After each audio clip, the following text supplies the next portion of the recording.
Last year at this service, I talked about how sometimes it's in doing dirty jobs and in the kind of low moments of our lives that we encounter God. That's a good message, and if that's something important for you to hear today, then take that away and be blessed by it. But today I'm interested in what happens next. The women go, they're going to do their dirty job, but they don't have to because they can't. And then they go back and report. And that's where the weirdness begins, because no one believes them. It seems like it's too crazy to be true. It can't possibly be that this is what has happened. And yet it is. And yet this is where we find ourselves also. We on Easter, we come, we see, we have to go away and report.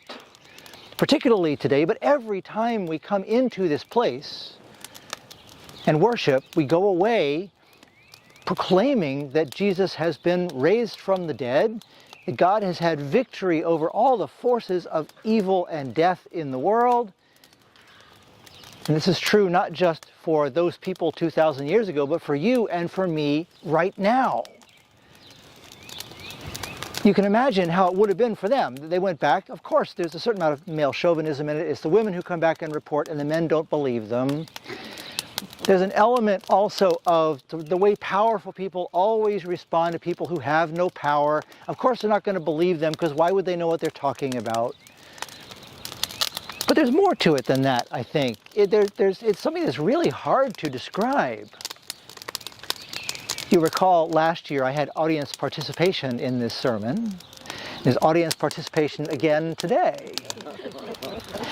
To help us begin to understand why it might be complicated and yet why it's so important and so glorious to talk about what we know has happened, I want to ask you if you can think of a meal you've had recently that was really good, whether you made it yourself or someone else made it or you had it in a restaurant. Just think for a minute. I'll give you my example, then I'll ask you. When Father Jim turned 50, I took him to Paris for his birthday. We went to a restaurant called the Dôme du Marais. It's in a nice part of Paris, in an old stock exchange. So it's in a huge building with literally a dome inside. It is very beautiful. And we had the 10-course tasting menu. So 10 different little dishes, each with their own kind of wine or something else that went with it. In Paris, you can imagine what this must have been like, and yet even now I struggle to describe it. I can barely remember some of the dishes. That was probably because some of them had wine that went with them, and we were at course 8 or 9 by the time we realized what we had done. But to this day, we remember that restaurant and that meal as something really special for us. We'd only known each other for a couple of years at that point. And somehow it reminds us of that trip, that time we had together, the joy we had in sharing that meal together. It was a wonderful thing. And even now I'm tripping over my words, trying ways to describe it. The only course I can remember is one that had a particular kind of French mushroom in it that you rarely get in the United States. Chanterelle, I think is the right one. It's sort of a honeycomb-looking thing on a stick. Yeah, that's all I remember. And yet it drives me on every time I have some other meal somewhere to compare it just a little bit to that one. I wonder, do you have any meal you can remember from lately? I will add that when I was learning to be a professor, one of my mentors told me that when you ask a class a question, you then stand there in silence until it becomes so awkward that someone has to talk. I'll go. Please. So this was a long time ago, but I had a dinner at the culinary school in San Francisco. Yeah. And it was the first time I'd really understood the whole notion of building a bite. It wasn't a huge meal, but it had various things in there, and you kind of took them together at the same time, and just the different flavors coming together was just in a way that it had a very I didn't have very complex palate, at the time. I probably still don't, but it just amazed me how all these individual things, when put together in the right way, just made a definitely greater than the sum of its parts. Just really was amazing. And of course, Yeah. the atmosphere and with there was really nice. Yeah. Thank you. Who else? Okay, when we had the pizza shop, I would go over Sunday after church, and of course I didn't have time to eat anything. We didn't have coffee hour that much then. And we'd make the sliced pie first thing in the morning, and it would come out. And like Rick and I would just grab a piece, and it was like molten and everything else. You knew you were going to burn your mouth, but it was like so good when it first came out of the oven. And it was always before everybody came in and everything, and we probably didn't manage to eat that one, have to make another one, but but it's always first best when it comes right out of the oven and it's molten. Thank you. From my childhood in New York City, I remember in particular, probably some family gathering. We all gathered in my aunt's basement. She made the best macaroni and cheese. The best. What was good about it? Do you remember? The tanginess of the cheese, the creaminess, the crustiness. Uh-huh. That's one that sticks. Who else? Yes, sir. I remember this was some time ago, but I was with my family, and we were in this little restaurant in Livorno, Italy. And it was the first time that I had tasted a pasta in another country. And so the spaghetti sauce, what we know as spaghetti sauce here, instead of using the traditional ground beef like we use here, they used wild boar. Oh. And the taste, I can't even really describe the taste. It was just so light, and it didn't feel heavy like our traditional hamburger sauce here. It was very light and very mild, but I remember that meal being just really enjoyable and savoring that experience. Not just the food itself, but the fact that I had my family there with me in this foreign country. Yeah. Yes, ma'am. So 2 meals that I will never forget is I had both of my babies at the birth center, and something that they tell you to prepare as you're like heading towards the main event is think of a meal that you want to have after this hard work you do that you get to like reward yourself with afterwards. So similar to Karen, I asked my sister-in-law, who makes what I consider the best macaroni in the whole world, and I had both my babies at like 2 in the morning. But after having those kids, and then with my brothers and my sisters coming, and my mom and my dad and my stepdad, everybody and my cousin there, just diving into this tray of macaroni and cheese both times, I will never forget both of those meals because it was such a joyous celebration and a big reward for all the hard work that I done. Thank you. Anyone else? Well, what we hear in all these stories, I think, is how different they are and how hard it can be sometimes to really describe what's important about them. There's something in them that is almost in our soul more than in our mind, and it can be hard to put into words. You can imagine if that's the difficulty we have in describing what it was we ate, how much more difficult that's going to be in describing the experience of God in our lives. And yet that's what we have to do. That's the whole point of today, is to recognize that God has acted powerfully in every one of our lives. I mean, today is the one day when we really think of it, but it happens to us every single day. Now, the people who were in the story originally had the advantage that they had had this personal experience right there, and they could come back and describe it in really human sort of terms. We got up this morning, we went to the tomb, we took all the stuff with us. We got there, we found the stone rolled back, there was no body in the tomb. And then we saw these guys who told us the story about what had really happened. So at least they could begin with stuff that was concrete. You could figure out what that really was like. Anyone could have that experience right up to the last step. For us, it can feel like I got to go out and I somehow have to have all this theology in my head, and I have to be able to explain in a sophisticated way what it means that God does anything. No, that's the beauty of it. If it began in something so earthy and organic as getting up to do a dirty job, then it's really no more complicated for us.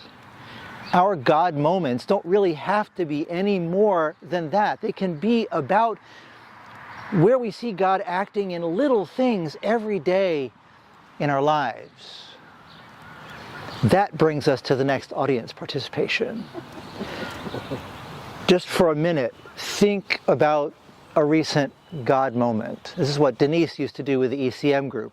If college students can do it, we can do it. I'll give you mine. This week at the renewal of vows service that we do every year, all the clergy get together in Dover and we have our service. And one of the people who got up to read a lesson was Deacon Cecily. 1 year ago now, Deacon Cecily was almost dead. I mean, if you know her, you know how much energy she always has. I mean, if she lies about her age and is believable. But a year ago, it was really worrying because she had no energy. She was given months to live. And yet, on Tuesday this week, she got up and read that lesson, and she looked like the person I remembered. Maybe with a little more experience on her face for what she's been through in the last couple of years, but it was a real God moment, and I was lucky enough that I could corner her afterwards and tell her that. That's a rare thing when you see it and you can tell the person you see it. I was so glad I had that chance, and I am so grateful for her good health and that she is back to doing what she loves to do and is back to being the person we remember her being. That's mine. Who else has one? Remember here, we're not looking for 500 pages of German theology. Okay. Yes, please. So, there was this one day where I really didn't want to do anything, but I was like, all right, I should go down to the church because I don't have anything else I'm supposed to be doing right now, and do some weeding or bush trimming. And I came, it was kind of a random day. It was mid-morning, and there was this lady walking down the sidewalk, and she came up to the church. Church was closed, and so it must have been a Friday. And I was like, can I help you? And she's like, I'm here for the noon service. And I was like, we don't have a service. We don't have a service today, sorry. She's like, no, I'm sure it's here. It's at St. Thomas's, and it's at noon on this day. And I was like, well, where are you coming from? And she's like, well, I walked here from where I was having breakfast. I was like, talked to her for a little bit, and she, after some discussion, it became clear that there's actually another St. Thomas's in Newark, which I didn't realize, on the exact opposite side of the wall of the university. And she was lost and just walking. And so, you know, I very shyly, because I don't offer this to anybody, I was like, would you like a ride? Because I felt like I shouldn't just point her. And so I gave her a ride around the campus, and her sister was sitting there waiting for her in a car. I was like, I think I was put there to provide that service. Yeah, thank you. Who else?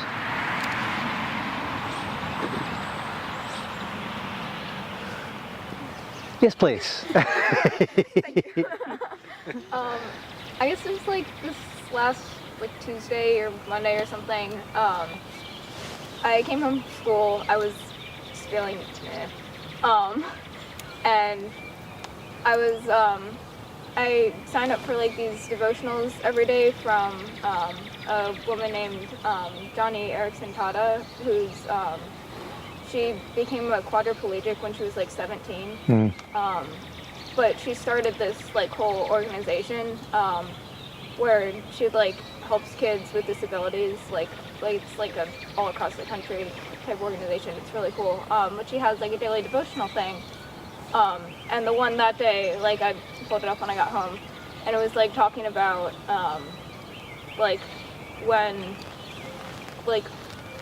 when you just feel bad, instead of feeling sorry for yourself, going out of your way to praise God. I was like, I don't want to do that.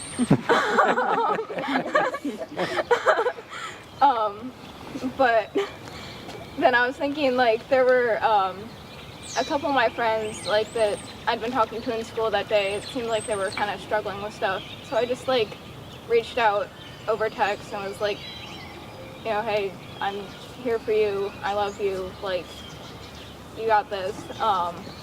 And, like, both of them replied. One of them, I wasn't sure quite how he would take it, but they both replied and were like, my gosh, like, thank you so much. That helped a lot. And I feel like it was just, like, God compelling me to do that, even though, like, I wouldn't probably have done it otherwise. No accidents in the kingdom of God. Who else?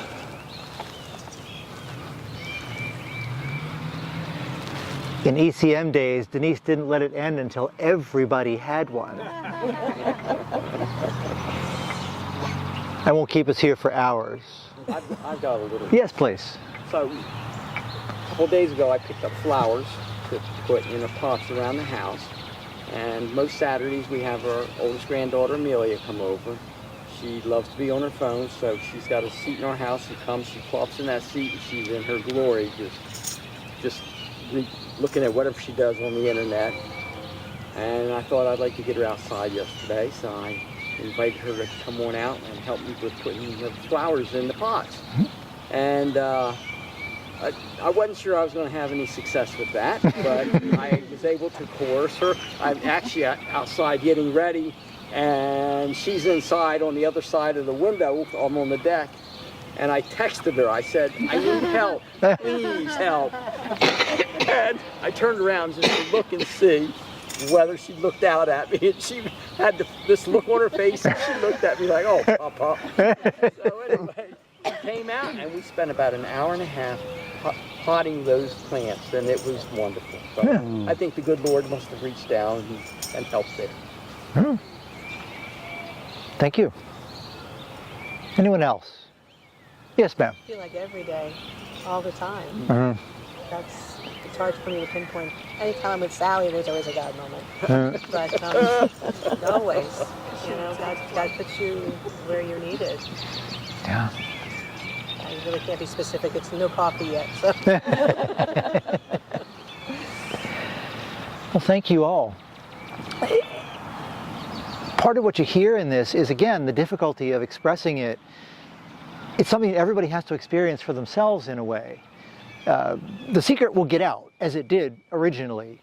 Even Peter, who at least was the impetuous one, decided he wasn't going to take no for an answer and went and had to look for himself. That's kind of what everybody else is going to have to do. We have to tell the stories,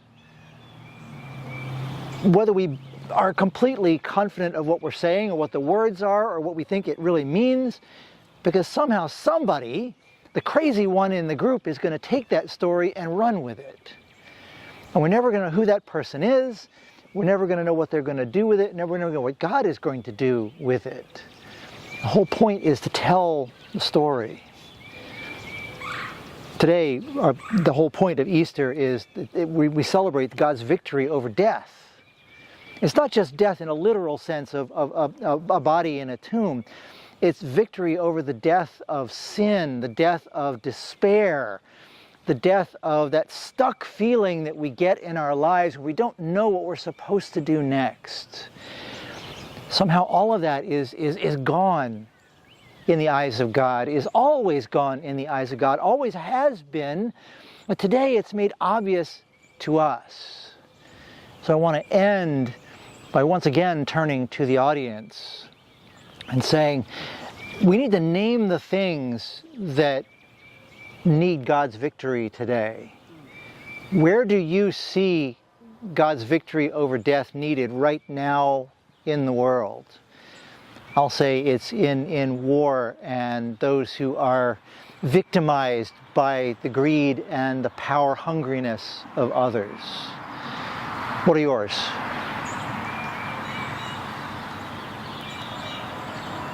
Same. The same. What else? Homeless. homelessness, the poor who are among us whom we hardly even see.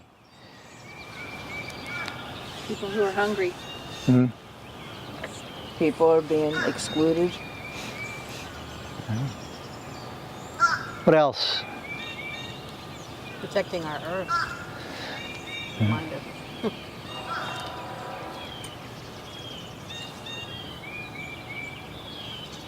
Yes, sir. The unjustly imprisoned. Mm-hmm.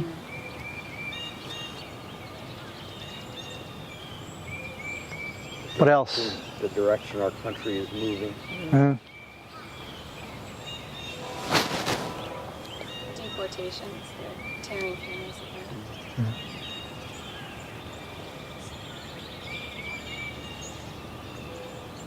The uncautious use of power.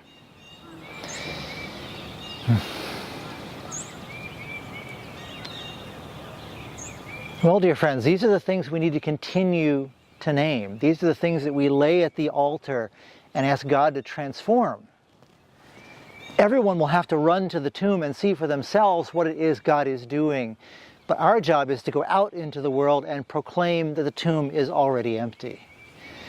Hallelujah, Christ is risen. The Lord is risen indeed. Hallelujah.